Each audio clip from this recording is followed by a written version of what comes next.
Welcome back to Refit and Sale. My name's George Isted. This is a Contessa 32 that is in for a refit with me, and as part of that she's getting an osmosis treatment. This is the fourth video in what was supposed to be a trilogy of videos, so I got my maths wrong, but she's very nearly finished on the bottom, so keep watching and I'll take you through the final steps of getting this osmosis treatment finished off.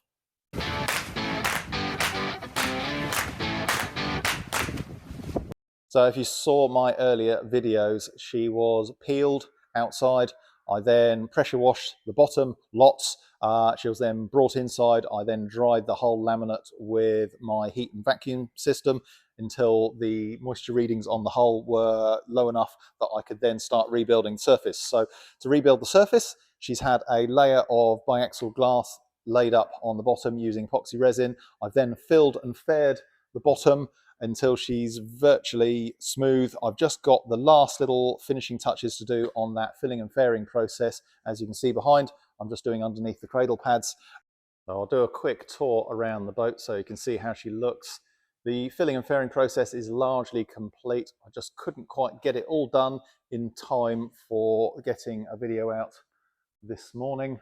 So this will hopefully be out next Sunday. So you can see I'm just working on the area under the forward cradle pads. I've got two cradles in because that means I can use the forward cradle to support the front end of the boat and do both of the cradle pads here at the same time. So whilst most of the hull is done, I need to do under the cradle pads. That has just had its second fill yesterday, so next job for me is to get a sander on that just to knock it down and just see if it needs a third fill. Hopefully it doesn't, but time will tell. At the back, I'm also doing this cradle pad here, so I've got some temporary props in. That's only had its first fill, so that'll need a sandback and a second fill today. I've got a little bit of sanding just to do in here on the back end of the skeg, because I laid up some glass in there in the last episode. On this side, under that cradle pad, that one is done. That has had its first and second fill and is back to a perfect hull shape. Generally speaking, the hull is really nice and smooth now. I've got a little bit of sanding left to do. I've got the odd little fill, like here where there's a slight hollow I noticed when I was sanding. So the colour on the hull is largely white at the moment. That is a guide coat of the same epoxy again, but with some pigment in it. I rolled that on, let that cure, and then effectively sanded that off. And what that allows me to do is very closely kind of see if there are any high spots or low spots, because on the high spots you sand through the white really quickly, and any low spots remain shiny because the sander couldn't get to them. So I've got a little bit more sanding of the guide coat to do, and then I've got the odd fill like that one round with a bit of green pen on it, and there's a little bit at the top there. I'm just going to add a bit of material into those as well, and then I'm going to call her done. So it's Sunday today, so I'm going to crack on. I'm just going to do a couple of hours just to move it on a little bit, and then leave some epoxy to cure, and then I can carry on tomorrow. As you will have seen on the previous video, if you watched it, I use a mixture of tools to do the sanding back and also the application of the material. So on the sanding front, this is my favorite tool. It's made by a company called Flexi Sander. It has a flexible kind of base on here. You can see I can squeeze that down, so as I'm sanding it conforms to the shape of the hull, so I can buzz around on that, and that's a real shoulder saver. I'm not going to say it's easy, it's still very hard work, but it works really well. I also have a pair of manual longboards made by the same company with dust extraction, and again these conform to the shape of the hull as I sand, so I can work these on the hull as well. I prefer the electric sander because I get quicker results, but sometimes I do actually resort to this as well. If I want to see if an area is flat, I can just run this down on the surface, and even just looking at kind of like the scratches on the surface, you can work out if there's any high or low spots. And generally speaking, the hard work's done with the electric sander, but this is a really useful tool as well. In the olden days, I had to do it all with this, and that is shoulder breaking.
as much sanding and filling as I'm going to do today. You can see under the cradle pad there, that's had its third and hopefully final fill. There was just a few little ripples in there that I wasn't entirely happy with, and there's a few other little just odds and sods around which I found when I was sanding around the boat. The aft starboard cradle pad, that's its second fill, and I'm pretty confident that that is all it's going to need. And then just a few other little odds and sods around the back there. Port side didn't really need any filling. I can't find anything wrong with that. Oh no, sorry, there was just a little bit at the back there that I put on, but the rest of the port side is, as far as I can tell, pretty much perfect and ready to go. Just back in the tent. It's now Monday morning. All this stuff appears to have gone off and looks like it's sandable, so I'm going to be going around with my various sanders, knocking down all these areas, and I'm kind of hoping, although I'm not necessarily believing, that this is going to be the final sand of all the final filling bits, but we shall see. Once these areas have been done, I'm going to carry on sanding over the white guide coat that has been applied, because there are some areas I just haven't touched yet, such as all around the back here, and if in the unlikely event I don't find any issues, I can call the hull ready to have its barrier coat. So that would be fantastic if that's the case, but I'm kind of not holding out much hope. I suspect I will find the odd little thing, and I know what I'm like. I will want to get it fixed, which is not an issue because I've got a couple more days until the barrier coat is due to be delivered. So it turns out after a few hours of sanding, I was absolutely right not to believe my own prediction, or perhaps hope, that I had finished with the filling and fairing. It's close but no cigar, so I'll show you what is left to do. Here is the port side, and this is basically all done. I don't think there's anything actually to fill on this side. There's no green marker pen on there. That third fill I did on the cradle pad there has sanded really nicely, so that is all good. And yeah, basically there's nothing to do on this side as far as I can tell.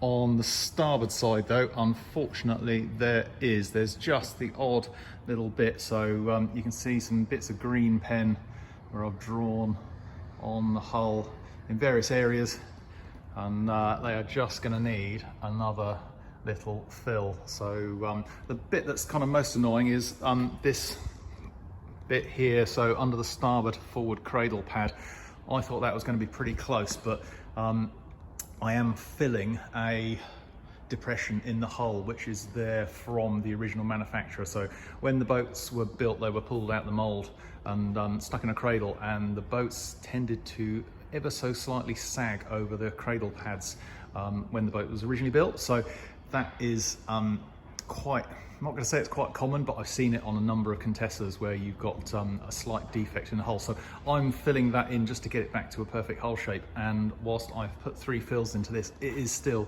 slightly low, and I'm going to put another fairly large fill into there just to try and bring that surface back up to where it should be. So I'm going to do that big one and then a few little ones, and then tomorrow I'm going to knock those all down, see how they look. Because I'm doing quite a big fill on this one, I'm expecting to have to do another small fill on it afterwards, just because you can't do it all in one go.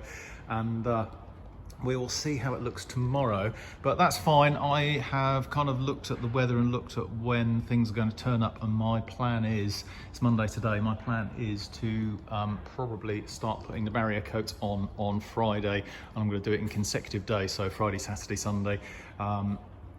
The yard here are doing a job on the boat next door on a Thursday or Friday, I think, well no, Wednesday or Thursday, and that suits me because I've got to go and sort out another boat on Wednesday and Thursday of this week. So I've got a bit of time just to finish tickling the little bits on the bottom, and then she'll be ready to go. thing about doing a large filling job like this is you're trying to get something back to as close to perfect as possible, but the more you do, there's a law of diminishing returns on these sort of things. You know, you get it to a stage where it is good enough, and then you can probably take it a little bit further, and it gets to the point where you just don't want to be spending hours and hours and hours and hours just making it absolutely perfect, because it's got to the stage now where I'm running my hand down the hull and it feels absolutely spot on, and occasionally I'll run my hand up onto the top side and I'll find ripples in the top side. So you know, it's just a case of how far do you go with this. If the bottom of the boat is smoother than the top sides, then I've probably gone far enough. So as I said, I'm just going to do these little bits and then I think that's going to be done. It's pretty wet and wild outside, but I have just finished the sanding as far as I'm concerned. Behind me here you can see the final cradle pad that got its 4th fill, I think it was yesterday. So I've sanded that back, and I was half expecting to have to do another little skim on it because it was such a big fill, but actually it's perfect. I can't see any reason to put another fill on there. The only very, very slight imperfections there are so small they'll get filled by the barrier coat. So I think my work here is done, at least with the sanding. It's now a few days later. I've been busy dealing with another boat, but I'm back in the tent now. It is Friday morning, and the bottom's basically done. The boat next door's had its copper applied, so I think all that plastic is going to be coming off today. I've got a really small amount of sanding to do on the other side because I couldn't help myself. I found a little defect and I just do that. So I've got a tiny bit of sanding to do, even though I promised myself that it was done.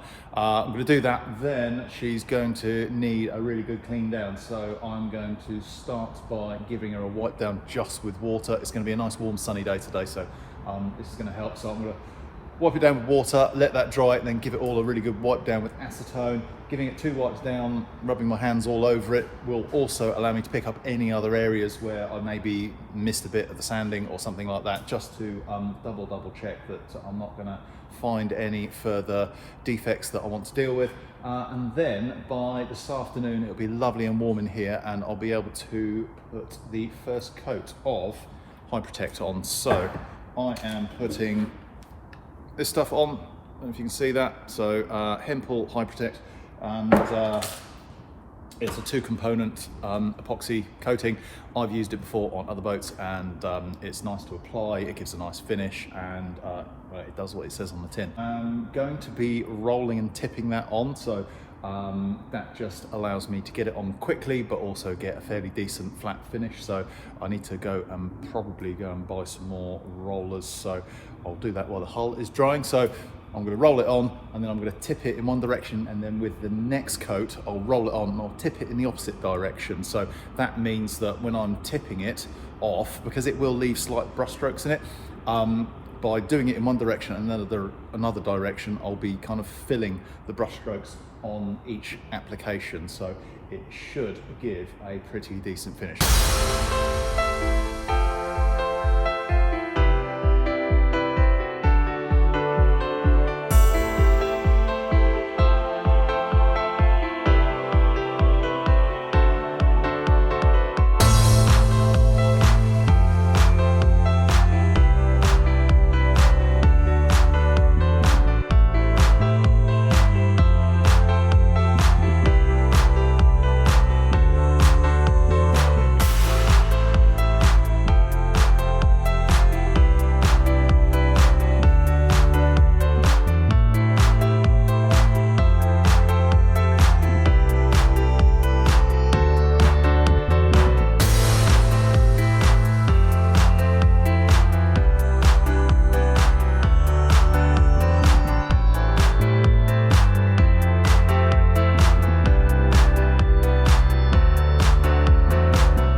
Here we go, first coat of High Protect is on. You might be wondering why the top is not all finished on a straight line with masking tape. There's a very good reason for that. It is because I want to slowly, with the layers, make my way up to that line.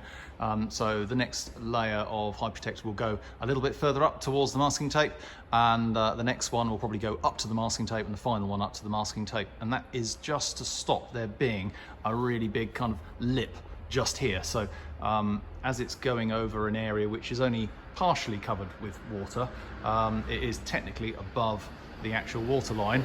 That is, I think, an acceptable way of doing it, but got a pretty nice finish on it. It's turned out very nicely. So there we go, looking aft. It's kind of semi-gloss, this, and it has to be said, these boats are a sexy shape underwater when they're all shiny like this. I do love the look of them. As before, the High Protect has worked really nicely on this hull. You can see how it looks so lovely and shiny behind, and it hasn't picked up any massive flaws in the hull, so I'm really pleased with how that's looked. In fact, the boatyard manager came over and had a look a short while ago and was quite impressed, so he's quite picky, so that's good enough for me.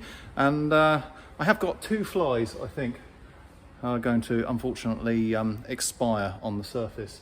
I saw one crawling down a little bit earlier, leaving his little footprints in it, which is annoying, but run a bit of sandpaper over that tomorrow and clean that up and get rid of dead fly. And I'm planning to put 4 coats on at the moment. 3 is the minimum that is required for adequate protection, and I just figure when you're at this stage, why not put 4 on? There's no reason really not to, other than a bit of extra cost, so it seems silly not to. As you can see, the boat has now gone a semi-gloss grey, so this is its 2nd coat of High Protect that I've put on. There is a bit of an art to applying this stuff because it's an epoxy rather than a paint, and temperature plays a part in that because it's cooler today than it was yesterday, but it's within the range. It's about 12-14 degrees in here, I'm going to say. That's Celsius.